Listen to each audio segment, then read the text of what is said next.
Well, shalom, everyone, and welcome to our Shabbat night service. It is Shabbat, June 28th, 2024, and we are excited about the word that we're going to study on tonight together on this Shabbat.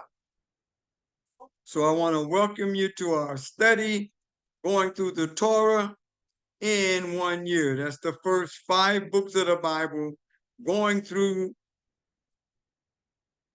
52 lessons in the span of 1 year's time. So welcome to our study on tonight, Shalom, and we're going to, looks like the music is right at that place where it's going to cut off. And so, thank you so much for joining me, and we got a long lesson tonight, so let's get right into it as we pray, and then we'll get into our shared screen. Jehovah, our Elohim, we bless you for this day. This is the day that you have made, and we rejoice. We're glad in it. We thank you for Shabbat, that night, that day of rest, when we can concentrate fully on you as we study your word together. And we thank you for the Ruach HaKodesh, your Holy Spirit, that has come to guide us into all truth. Thank you for opening our hearts and minds to receive this word. Thank you for the revelatory knowledge of your word, which is a lamp unto my feet as it lights my path. So, in the name of Yeshua HaMashiach, we pray.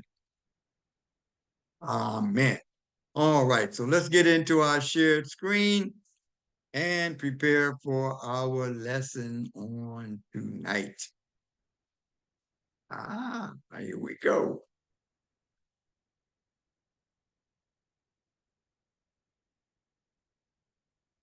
And we'll get into our slideshow presentation. Here we go. So this is lesson 37 of 52 lessons that will get us through the first 5 books of the Bible, titled the Torah. We had a great study into that on Wednesday night. And this is in season number 4. So we are excited about the opportunity that has been presented, that we can study this word together and prepare and learn even the more of the richness of this word, the foundation of all scripture. So with that, let's get into our lesson on tonight. It is titled Shalach, Lekha. Numbers chapter 13, or Bamidbar, chapter 13, verse 1 through 15, verse 41. And it is June 28, 2004. Let's get into our introduction to this lesson. Remember, the children of Israel have broken camp after being at Mount Sinai for a little over a year. They've had one Passover, then the second Passover, which was a month later. For those who missed the first or because of death could not participate in the first Passover, they were given permission 1 month later, 30 days later, to also have the opportunity to participate in Pesach, or Passover celebration. So after that and breaking camp, now they are now ready to go into the land of Canaan. And on this particular lesson, we're going to see the spies of those leaders that were sent out to what we call reconnoiter, or check on the land and come back and bring a report to the people. That is usually what militaries did, sent out scouts to go see what they were going to be dealing with initially upon arriving across the river Jordan. And, well, actually, it wasn't the river Jordan. They were going to go up in another route, but they went in, and this will be the report that they're going to get. So briefly, Jehovah allows, and we say allows because we found out in Deuteronomy chapter 1 that in actuality we found out more information about this text that we're going to study tonight, and that was the leaders said to Moses, this would be a good idea. And with that, Jehovah says, Shalach, Lekha. You decide, you do, you send who you want, and you do what you want to do. So, one member of every tribe, with the exception of the tribe of Levi, remember? The tribe of Levi did not fight. Their job was basically to protect the people and others from the furnishings of the tabernacle and the tabernacle itself, so that it would maintain a barrier because of the holiness of the Creator, whose presence, the Shekinah glory, was over the Ark of the Covenant during times when the Ark was still. When it had been taken down, it would go out in the form of a cloud by day and fire at night. So the tribe of Levi was not involved, but of the 12 sons, remember Joseph's two sons were drawn in or adopted into the family of the basic biological children of Jacob. And so even without Levi, the tribes of Ephraim and Manasseh took the place of Joseph and Levi. Moses instructed the scouts to bring back a report regarding the nature of the land, its strengths and weaknesses. He also instructed them to bring samples of the land's produce. The scouts spent 40 days reconnoitering the land. So this process of going and studying, looking over the land that they were going in to take, this process took 40 days. They returned to the Israelite encampment with specimens of Canaan's produce and with an ominous report. They conceded that the land flowed with milk and honey, which is what Jehovah said. He was taking them to this land and was going to do, he was going to give it to them. They were going to drive out the people, but Jehovah was going before them to make the task easier. Because in this land, the problem had been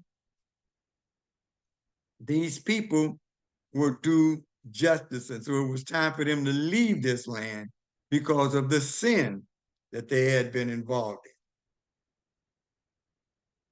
But they warned that its population was mighty and the cities well fortified and impossible to conquer. So, first of all, they acknowledged that it was a land just like what had been described to them, and they added that it was such a good land, they didn't believe they could take it. However, only Caleb and Joshua, the scouts representing the tribes of Judah and Ephraim, dissented. They argued that the land was magnificent and there was no reason for concern because Jehovah could surely bring the Israelites victory in battle. The Jewish people spent that entire night wailing, expressing their preference to return to Egypt rather than be defeated in battle by the Canaanites. And then Jehovah will issue judgment on the people. So with that, let's get into our lesson for tonight. Numbers Bamidbar, chapter 13, verse 1. Jehovah said to Moshe, send men on your behalf, that you send. You send. That's that word, Shalach, Lekha, which I am giving to the people of Israel. So he's already told them, I'm giving you this land. From each ancestral tribe, send someone who is a leader in his tribe. So the ones he's sending ain't just they the cream of the warrior class that is going. So he didn't just send anybody. He sent a leader from each of the 12 tribes. Moshe dispatched them from the Paran desert as Jehovah had ordered. All of them were leading men among the people of Israel. And here are their names. From the tribe of Reuben, Shammua, the son of Zakur. From the tribe of Shimon or Simeon, Shaphat, the son of Hori. From the tribe of Yehuda or Judah, Caleb, the son of Euphane. Caleb, who wasn't, the scriptures have let us know that he wasn't one of the original people of the tribe of Judah. However, he had been placed through his demonstration of his love for the Jehovah and for his ability to fight, he was made the head of this particular tribe of Judah, one of the more important of the 12 tribes.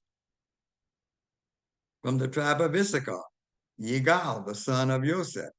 From the tribe of Ephraim, remember, Ephraim and Manasseh were Joseph's son, so now we have those two being adopted because Levi will not be fighting, and Joseph would have those two sons would take the place of Joseph and the Levites.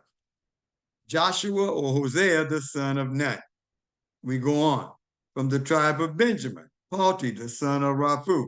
From the tribe of Zebulun, Gadiel, the son of Sodi. From the tribe of Joseph, that is from the tribe, now this is Manasseh. That's the second son. So one son replaced Levi, the other son replaces Joseph or Joseph. Gadi, the son of Sushi. From the tribe of Dan, Amiel, the son of Gamali. From the tribe of Asher, Satur, the son of Mikael. From the tribe of Naphtali, Nabi, the son of Vosi. And from the tribe of Gad, Geuel, the son of Maki. These are the names of the men Moshe sent out to reconnoiter the land. How important that is, that these names would be mentioned because of the role they were going to play in the future of what happens to the nation of Israel. Moshe sent them to reconnoiter the land of Canaan, instructing them, go up into the Negev and into the hills and see what the land is like. Notice the people living there, whether they are strong or weak, few or many, and what kind of country they live in, whether it is good or bad, and what kind of cities they live in, open or fortified. See whether the land is fertile or unproductive, and whether there is wood in it or not. Finally, be bold enough to bring back some of the fruit of the land. That's how bad these men were. They're going to take and bring back some of the produce of the land, and we'll see about what time of year that was as we go on.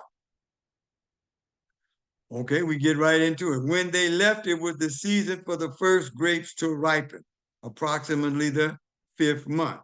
Remember, the first month would be what we have in our March. So this was sometime in July that they were, in fact, going in to reconnoiter this land.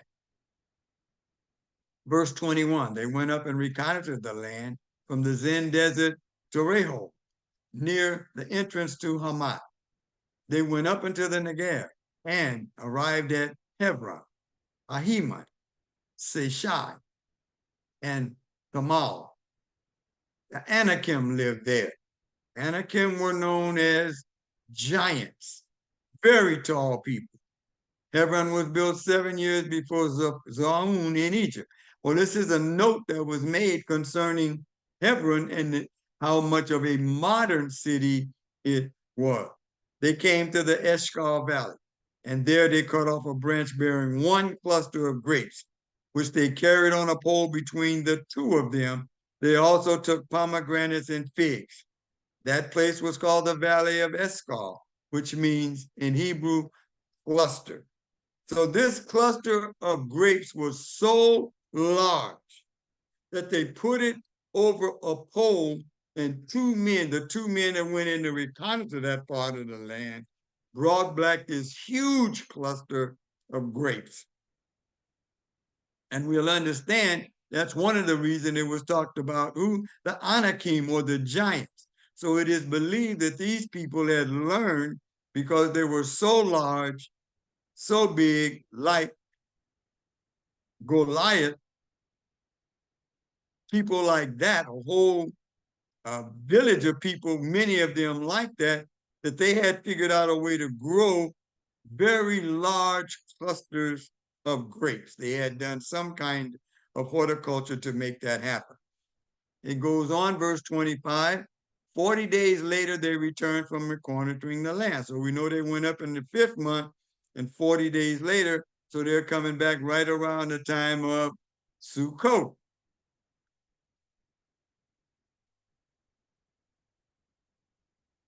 And went to Moshe, Aharon, and the entire community of the people of Israel at Kadesh Barnea. So we're going to remember that name, because that's where they're going to come once again. After they circle, they're going to go right back to this area before they travel on into, prepare to take the land of Canaan once again.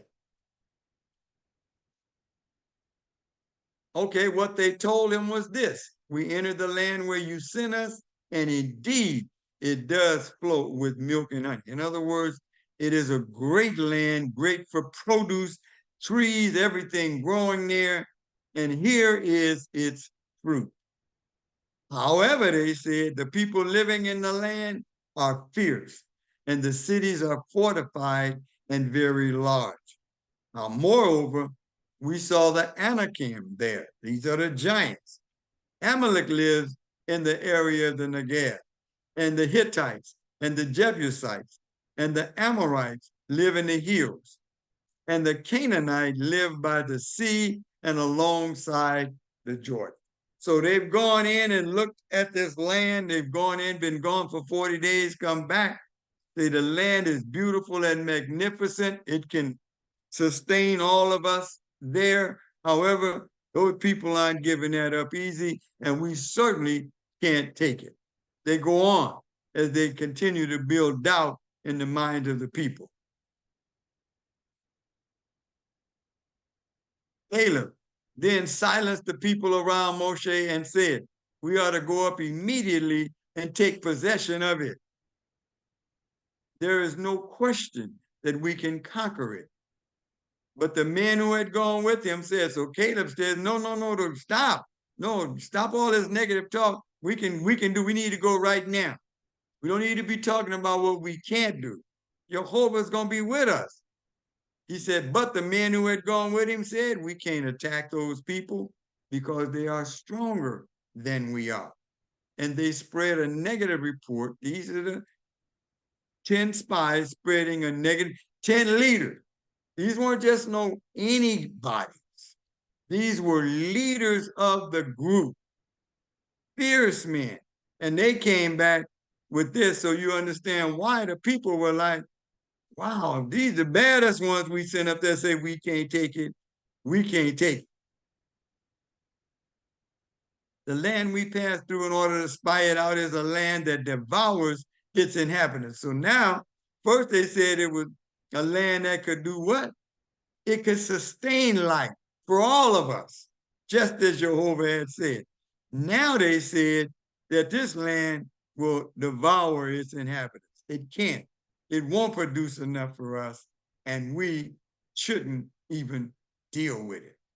all the people we saw there were giants. So now the Anakim that were there were giants, but not all the people. Look at how the negativity just continued to grow in their minds. We saw the Nephilim. Now, these are people that most likely weren't there because they were much more, they were killed during the flood, except for one of the wives of Noah, evidently sprang from that group of people. And so the descendants of the Anakim, who was from the Nephilim, so now they're saying these people are huge. To ourselves, we look like grasshoppers by comparison. So these people were huge. Most scholars would say 12 feet tall. That's why they said that we were like grasshoppers by comparison. And we looked, that was what they felt about themselves. These people is too big. We can't do it. Even though Jehovah said you could do it. Chapter 14. At this, all the people of Israel cried out in dismay and wept all night. So now this negative report is going around. 10 of these great leaders said, we can't do it. We need to go back to Egypt. This is not going to work. Moreover, verse 2 says, all the people of Israel began grumbling against Moshe and Aaron, and the whole community told them, we wish we had died in the land of Egypt, or that we had died here in the desert. So now here we are, 1 year, 5 months into this time period, and now the people are saying, once again, which is what they always fall back on, is we are slaves. Even though Jehovah has freed us, in our mind, we are still slaves. And so this is what they're basically saying. We go on. Why is Jehovah bringing us to this land where we will die by the sword? Our wives and our little ones will be taken as booty. So in other words, they're going to rape our wives and have their way with our children. Wouldn't it be better for us to return to Egypt once again? The negativity says it wasn't as bad being a slave. And they said to each other, let's appoint a leader and return to Egypt. So now the people are saying, forget Moses and Aaron. We're going back to Egypt, and we just need to pick us a leader to take us back.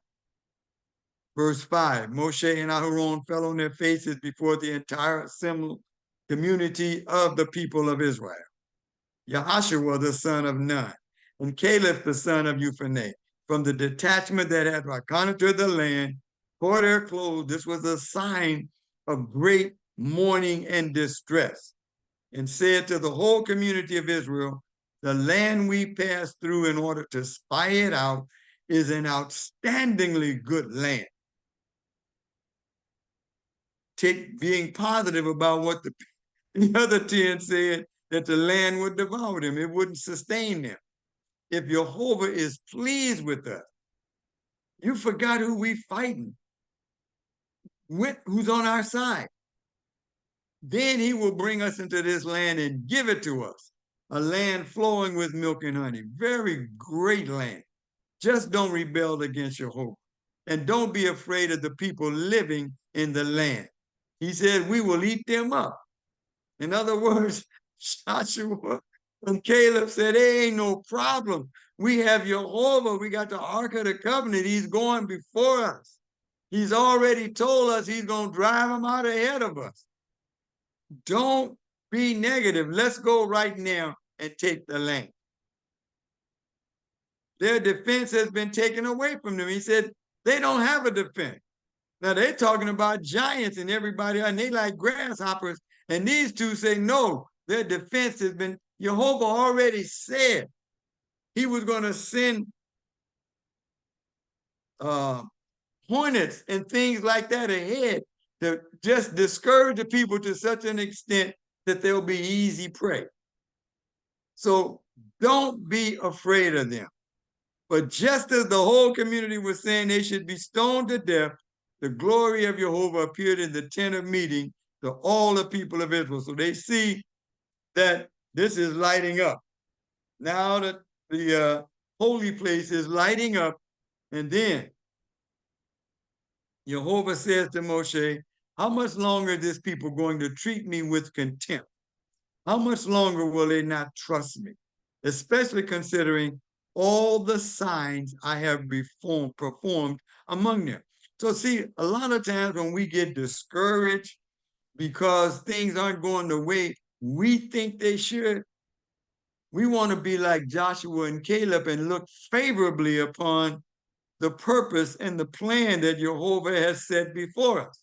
No matter what the obstacles that are there in front of us, we want to be of the mind and strength of faith to say, no matter what, I'm not turning back.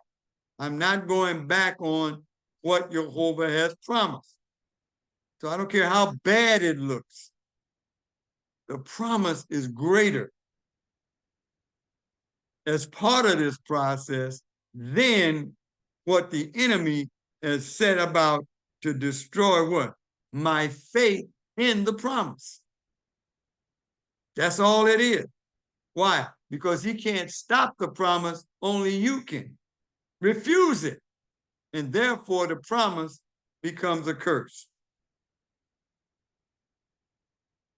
However, verse 13, Moshe replies to Jehovah, when the Egyptians hear about this, and they will, so the way he's saying it is, you know the Egyptians are going to find out. It's only been what? 17, 18 months since we left. So we don't go in to take the land of Canaan,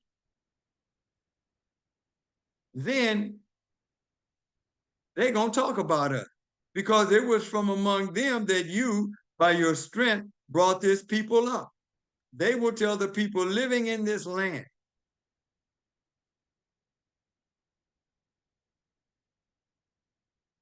They have heard from you, Jehovah, are with this people, that you, Jehovah, are seen face to face, and that your clouds stand over them, that you go ahead of them in a column of cloud by day and a column of fire by night.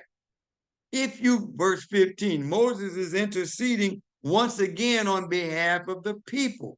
He says, if you kill off this people at a single stroke, then the nations that have heard of your reputation will say that the reason Jehovah slaughtered this people in the desert is that he wasn't able to bring them into the land which he swore to give them. So now, please let Jehovah's power be as great as when you said. Remember, when the other time he was going to destroy them because of the golden calf, Moses interceded, and then Moses later said, let me see your glory. And as the glory passed by him, he heard these words, Jehovah is slow to anger, rich in grace, forgiving offenses and crimes, yet not exonerating the guilty. I know there's consequences for this disobedience, but Jehovah will cause the negative effects of the parents' offenses to be experienced by their children and even by the third and fourth generation. That's not the God that we serve. Please forgive this offense of this people according to the greatness of your grace. Grace. Even though we've been taught in the New Testament is the period of grace, and that the Old Testament was the period of law. Right here, we see where he says once again, according to the greatness of your grace, just as you are born with this people from Egypt until now, forgive them. Jehovah says in verse 20, I have forgiven as you have asked. So now this intercession has been acceptable. Basically, Moses is saying these people is just ignorant. They keep forgetting who you are, but don't count it against them. They will do better. They are going to be better. Jehovah says, I have forgiven, as you asked. No animals burned, no sacrifices, nothing. He just answered the prayer by saying, I have forgiven, as you have asked. But as sure as I live, there are consequences, and that the whole earth is filled with the glory of your. So my grace is greater than their sin. None of the people who saw my glory and the signs I did in Egypt and in the desert, yet tested me these 10 times and did not listen to my voice, will see the land I swore to their ancestors. So now he's saying that these people who refuse to believe that I could bring them, Jehovah could bring them into the land, they not going into the land. He said, none of those who treated me with contempt will see it. So those that brought back the negative report began the discussions of getting new leaders, talking about getting rid of not only Joshua and Caleb, but also Moses and Aaron. He says, but my servant Caleb, because he has had a different spirit. In other words, he was walking by faith. No matter what he saw, he believed God. And that is always counted as righteousness. With him, and has fully followed me. Him I will bring into the land he entered, and it will belong to his descendants. Now, since the Amalekite and the Canaanites are living in the valley, tomorrow, turn around and get yourselves into the desert along the way of the Sea of Salt. So now you're going to go back towards the area around the Red Sea and Mount Sinai. Verse 26, Jehovah said to Moshe and Aaron, how long am I to put up with this evil community who keep grumbling about me? I have heard the complaints of the people of Israel, which they continue to raise against me. Tell them this, as surely as I live, Jehovah swears, as surely as you have spoken in my ears, I will do this to you. So you've been forgiven, but the consequences are what they are. Your carcasses will fall in this desert. Every single one of you who were included in the census over the age of 20. Remember, all the fighting men over the age of 20 was over 600,000. None of you, except for Joshua and Caleb, are going in. So of that 600,000, they're all going to perish, as will their wives. He said, they will not enter the land by which I raised my hand to swear that I would have that I would have you live in. I already told you it was yours. Now you won't get it, except for Caleb of Euphane, the son of Euphane, and Yahashua or Joshua, the son of Nun. But your little ones, who you said would be taken as booty, then they're gonna kill all of you all and take your children and your wives. Them I will bring in. So all of these children under the fighting age of 20, they will have an opportunity to go in. So that third or fourth generation, that's not applicable here. So that next generation, they will know the land you have rejected. But as for you, your carcasses will fall in this desert. Your children will wander about in the desert for 40 years, bearing the consequences of your prostitutions until the desert eats up your carcasses. They've been forgiven, but the consequences are what they are. But your name by faith can still be in the book of life. It will be a year for every day you spent reconnoitering the land. Remember, they were in for 40 days. Now they're going to wander for 40 years. So the whole concept of a day for a year is reinforced in this punishment. And we'll see that again in other areas of life. Then you will know what it means to oppose me. I, Jehovah, have spoken. I will certainly do this to this whole evil community who have assembled together against me. They will be destroyed in this desert and die there. The men whom Moshe sent out to reconnoiter the land, who, when they returned, made the entire community complain against Moses by giving him an unfavorable report about the land. Those men who gave the unfavorable report about the land died by a plague right then among the people. So now the people have seen this. Now these 10 leaders rather, they died quickly. The other of the 600,000, they still alive, but they're not going in.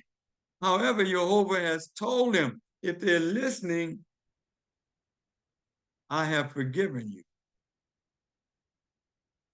We go on. Of the men who went to recon, only Joshua the son of Nun and Caleb the son of Jephunneh remained alive. When Moses told these things to all the people of Israel, the people felt great remorse. Well, you've been given a death sentence. However, you've been forgiven. They arose early the next morning. So sometimes, you lead that life that destroys the flesh, but you can still get in, but you have destroyed your flesh. So the consequences are still that your flesh will be eaten up by what you've been doing that are contrary to the word. They arose early the next morning, came up to the top of the mountain and said, here we are, and we did sin, but now we'll go up to the place Jehovah promised. So now a group of them are going to go up and begin to fight because they say, Jehovah has forgiven us. We have apologized. We have repented. And now we're going to go up and take it. But they didn't remember that Jehovah said, you're not going in there to take it. You're going to wander around in this desert for 40 years. But I have forgiven you. Moshe answered them, verse 41. Why are you opposing what Jehovah said? You won't succeed. Don't go up there because Jehovah isn't with you. If you do, your enemies will defeat you. The Amalekim and the Canaanite, the Canaanite, are there ahead of you, and you will be struck down by the sword. The reason will be that you have turned away from following Jehovah. He told you don't go. You're saying since we've forgiven, we're ready to go, we are going to do it. So once again, the very same spirit of what? Disobedience has maintained its hold on these people. The reason will be that you have turned away from following Jehovah so that Jehovah won't be with you. But they were presumptuous. In other words, we're going to do what we said we're going to show Jehovah. Jehovah said, don't go. We're going to show you that we're willing to fight and take this land. So don't go. So you're still being disobedient.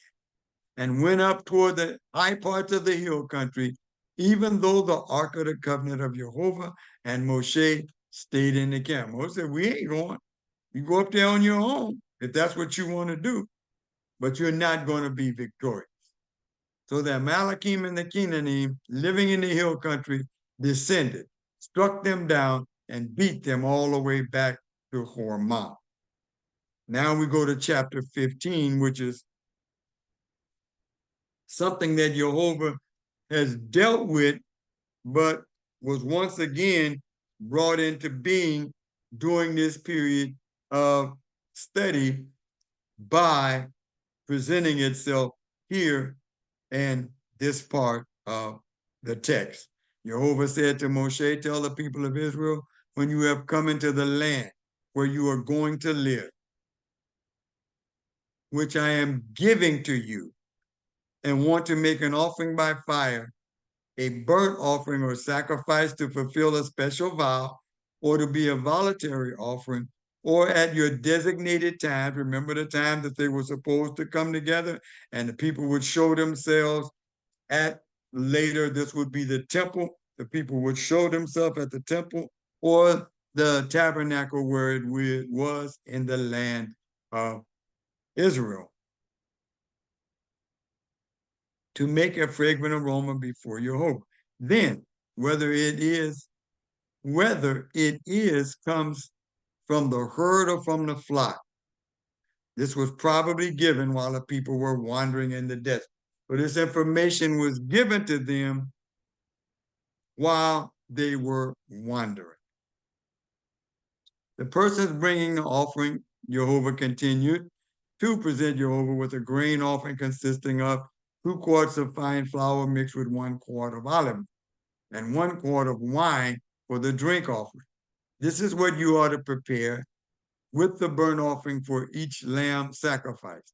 For a ram, prepare 1 gallon of fine flour. So every time an offering is brought forth, you're going to bring forth not just the animal, but the flour, if you have the means to do the animal, but the flour, also the oil, and the wine.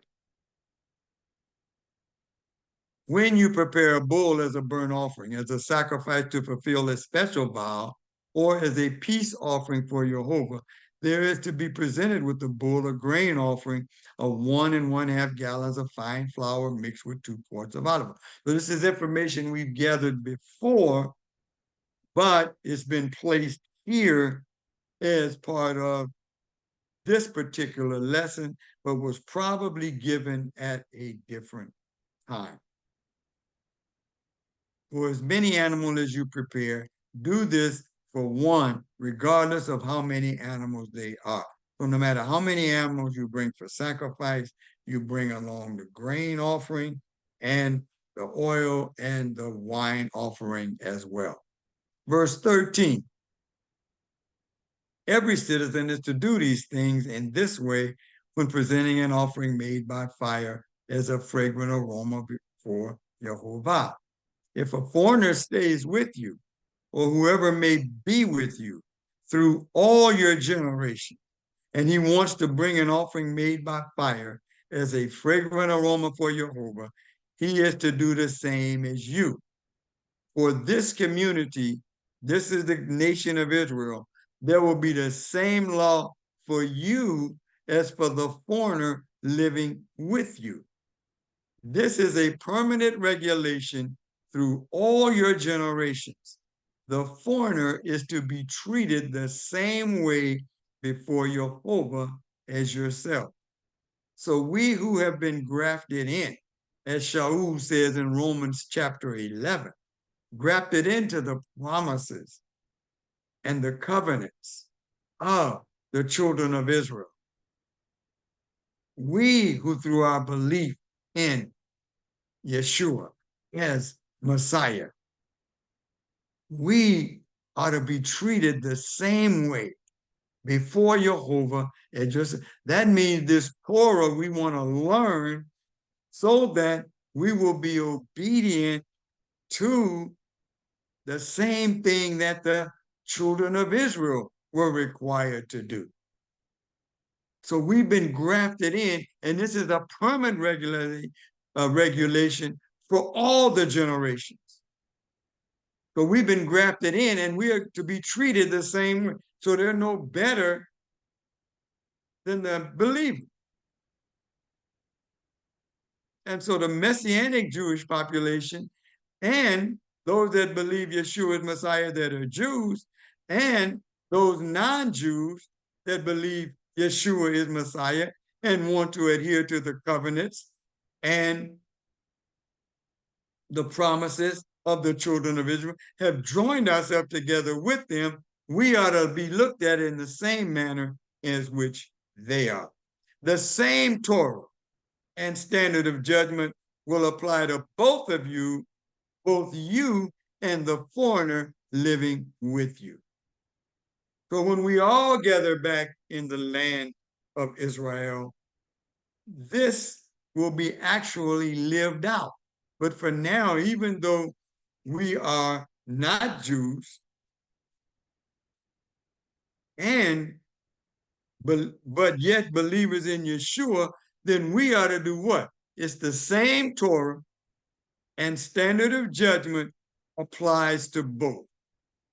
So all of this talk about the Torah being done away with and old, all of that is nonsense, because the word says the same Torah and same standard of judgment applies to both of us.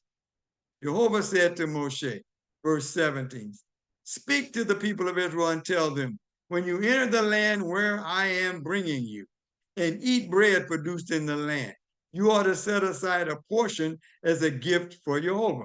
So your crops and your wheat, all of that, there's a tenth that you're going to set apart. Set aside from your first door cake as a gift. Set it aside as you would set aside a portion of the grain from the threshing floor. From your first dough, you will give Jehovah a portion as a gift through all your generations. That first part, that first loaf, you're going to give a part to Jehovah. If by mistake you fail to observe all these commands that Jehovah has spoken to Moshe, yes, everything that Jehovah has ordered you to do through Moshe, from the day Jehovah gave the order and onward through all your generations. Then, if it was done by mistake by the community and was not known to them, the whole community is to offer one young bull for a burnt offering as a fragrant aroma to Jehovah, with its grain and drink offerings, in keeping with the rule, one male goat as a sin offering. So now, there is no temple, so these offerings can't be offered. However, the parts that we can adhere to, the gathering on those dates, the understanding of those dates, teaching our children the rules and the commandments, the mitzvah that are in the Torah. We've just heard Jehovah say that we have been grafted into that, and the same rule for the Jews is the same rule for us. But if it's by ignorance, fascinating. This is what Moses prayed. They're just ignorant. He says, so it's a mistake. Yes, you willfully did this, but it is through your ignorance that it was done. And now you want to make an offering for that sin. Then he said, the whole community of the people of Israel will be forgiven. Likewise, the foreigners staying with them, because for all the people, it was a mistake. And that's a very important thing to understand, this particular text, because that's what Yeshua said on the cross. Forgive them, for they know not what they do. They are ignorant of what they are doing. So allow my blood, even though they willfully did this ignorant thing, let my blood atone for what they have done. If an individual sins by mistake, he is offered a female goat in his first year as a sin offering. The priest will make atonement before Jehovah for the person who makes a mistake by sinning inadvertently. Didn't just set out to do it, but inadvertently. He will make atonement for him, and he will be forgiven, no matter whether he is a citizen of Israel or a foreigner living with it. So out of ignorance and not being taught the understanding of the Torah, we can go through life making mistakes of ignorance. But it's those who hear the word and refuse to obey it, that is a problem. That is not no longer by ignorance. And we're going to get into an example of that right after this. No matter whether you're sitting or living with them, you ought to have one law for whoever it is that does something wrong by mistake. But an individual who does something wrong intentionally, whether a citizen or a foreigner is blaspheming Jehovah. That person will be cut off from his people. Now, this is the person who has been taught what is right, but refuses to adhere to what is right. The consequences of that stem off from the promises, because he has had contempt for the word of Jehovah and has disobeyed his command. That person will be cut off completely. His offense will remain with him. While the people of Israel were in the desert, they found a man gathering wood on Shabbat. Now, they've been taught you don't go out and gather wood you don't even kindle a fire on Shabbat. The day before, yes, and you cook enough for the 2 days. But on the day of Shabbat, you do not go and gather wood. Those who found him gathering wood brought him to Moshe, Aharon, and the whole congregation. So the leadership came around to see what they're going to do. They kept him in custody because it had not yet been decided what to do to him. Then Jehovah said to Moshe, okay, so Moses goes in to Jehovah to find out what am I supposed to do with this person? Jehovah says this man must be put to death. So this man has basically decided, I don't care what Jehovah has said, I'm going to gather wood anyway. So the whole community brought him outside the camp and threw stones at him until he died, as Jehovah had ordered Moshe. Jehovah said to Moshe, speak to the people of Israel, instructing them to make through all their generations zitzit on the corners of their garments, and to put with the zitzit on each corner a blue thread. So woven into these tassels, or these tassels, the zitzit, that's on the end of these prayer shawls and other garments, is a reminder of that person. And there's the blue thread that goes through. That white tassel has a blue thread going throughout it. And he says it is to be the zitzit for you to look at and thereby remember all of Jehovah's commands and obey them, so that you won't go around wherever your own heart and eyes lead you to prostitute yourself. So now these zitzit ought to be reminders to you to obey the commandments of Jehovah. And so when we go to the temple on Shabbat, we'll see the prayer shawls along with the tassels on the end, and we'll see that these are brought as a reminder. And on the prayer shawl, as we are in prayer, we bring the prayer shawl. The tassels or the zitzit are reminders to be obedient to all the instructions of the Torah. I am Jehovah, verse 41, your Elohim, who brought you out of the land of Egypt in order to be your Elohim. I am Jehovah, your Elohim. So sinning out of ignorance is many times what happens to those believers in Yeshua who are not being obedient, who have been taught you don't have to obey the Torah. We just heard Jehovah say that the foreigners are those who are not Jews, but have been grafted in, which is what the analogy that Paul uses in Romans chapter 11, you are bound by the same rules. So we can't change the Sabbath. The Sabbath is the seventh day, not the first day.